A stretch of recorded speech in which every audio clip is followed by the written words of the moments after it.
कुछ विषय आपके समक्ष रखेंगे, जिसमें सबसे बड़ा विषय ये है कि जो अनुसूचित जाति के छात्र छात्राओं को छात्रवृत्ति मिलनी चाहिए, उसमें केंद्र सरकार द्वारा कुछ योजनाएं, बड़ी योजनाएं हैं उसके बारे में, और साथ ही साथ जो राज्य सरकार छात्रों को, जो अनुसूचित जाति के छात्रों को छात्रवृत्ति देने में भेदभाव रखा है और काफ़ी समय से लंबित रखा है, इन्हीं विषयों को लेकर के आज माननीय अनीता जी द्वारा यहाँ प्रेस कॉन्फ्रेंस को संबोधित किया जाएगा। आप सभी का इस प्रेस कॉन्फ्रेंस में बहुत बहुत स्वागत है। माननीय अनीता जी, आपको संबोधित। एक समय पर उसको पैसा देगा तो उसको बुक्स खरीदने में और कोई कंटेंट्स लेने में, ऑनलाइन पढ़ाई करने में या और कहीं उसका जो खर्चा होता है उसको वो खर्च भी कर सकेगा। पहले होता ऐसा था कि केंद्र सरकार राज्य सरकार को देती थी, फिर राज्य सरकार अपना राजस्व मिलाकर के बाद में डिस्ट्रीब्यूट करती थी। अभी वर्तमान में जो राज्य सरकार की स्थिति है, लगभग 2-2 सालों की स्कॉलरशिप बच्चों को नहीं मिल रही है। कुछ पाठ्यक्रमों में यूनिवर्सिटीज के स्तर पर गलती रह जाती है कि समय पर अफिलिएशन नहीं होता। यूनिवर्सिटी, अजमेर यूनिवर्सिटी की बात करें तो अजमेर यूनिवर्सिटी में सभी इस कोरोना महामारी से जो प्रभावित हुए हैं, धीरे धीरे मुख्यधारा में आए और हमारा देश आगे बढ़े। साथ ही आज का जो मुख्य विषय है वो मुख्य विषय है अनुसूचित जाति जनजाति के छात्रों को मिलने वाली छात्रवृत्ति। एससी के, अनुसूचित जाति के लोगों के शैक्षिक सशक्तिकरण में छात्रवृत्ति जो उसको मिलती है उसका एक बहुत बड़ा योगदान होता है। उस छात्रवृत्ति के दम पे ही वो गरीब छात्र अपनी पढ़ाई को जारी रखता है और उच्च शिक्षा ग्रहण कर पाता है।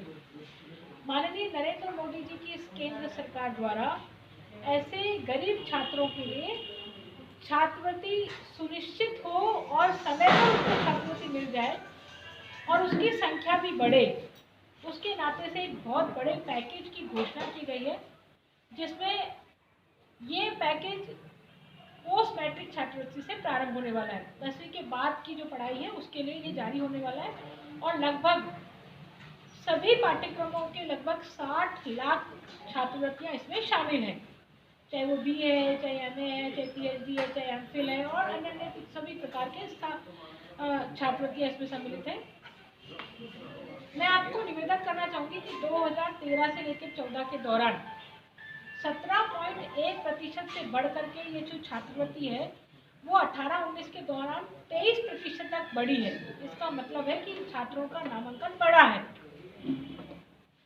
इस योजना में ट्यूशन फीस से लेकर के PhD में स्नॉप्सिस की टाइपिंग तक की सभी चीज़ों को सम्मिलित किया गया है और गरीब छात्रों का नामांकन बढ़े। छात्रवृत्ति के साथ साथ में इस प्रकार के गरीब छात्रों के नामांकन को बढ़ाने ये दे देगा ना अक्षय के?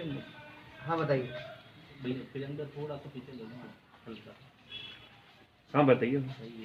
नरेंद्र मोदी जी के नेतृत्व वाली केंद्र सरकार ने युवाओं को शिक्षा से जोड़ने के लिए और विशेषकर गरीब परिवारों से आने वाले युवा युवतियां शिक्षा से वंचित ना रहे, इसके लिए छात्रवृत्ति के रूप में एक बहुत बड़े पैकेज की घोषणा की है। इस पैकेज के तहत अब प्रतिवर्ष केंद्र सरकार जो औसतन 1100 करोड़ रुपया देती थी, उसकी संख्या बढ़ाकर के उन्होंने 6000 करोड़ रुपए इस पैकेज की घोषणा की है।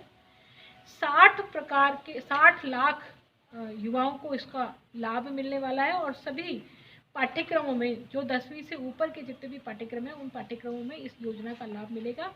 इस योजना में जो सबसे बड़ा परिवर्तन किया गया है वो परिवर्तन एक तो छात्रवृत्ति के रूप में बांटे जाने वाले बजट को 6000 करोड़ रुपया किया है।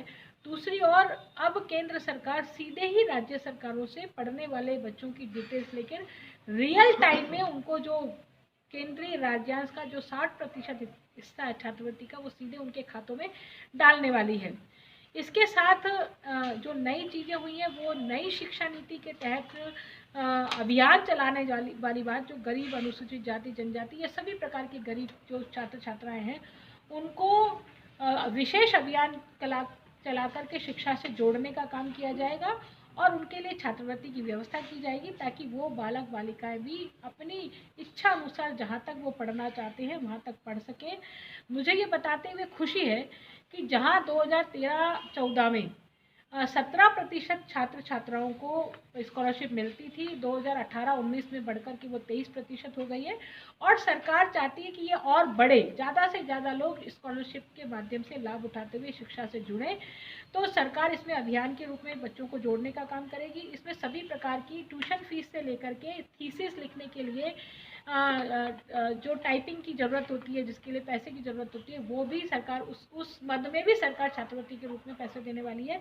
साथ ही साथ में मेरा निवेदन है कि जो हमारा जो सोशल इकोनॉमिक कास्ट सेंसस है, उस सेंसस के अकॉर्डिंग हमारी छात्रवृत्ति मिले।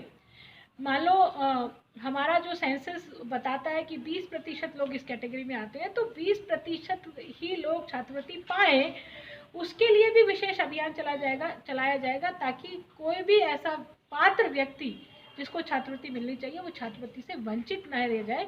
तो इस तरह से केंद्र सरकार ने ये जो बजट बढ़ाया है उससे हम सबको खुशी है और इस बात की खुशी है कि अब पैसे के अभाव में कोई बच्चा शिक्षा से वंचित नहीं रहेगा।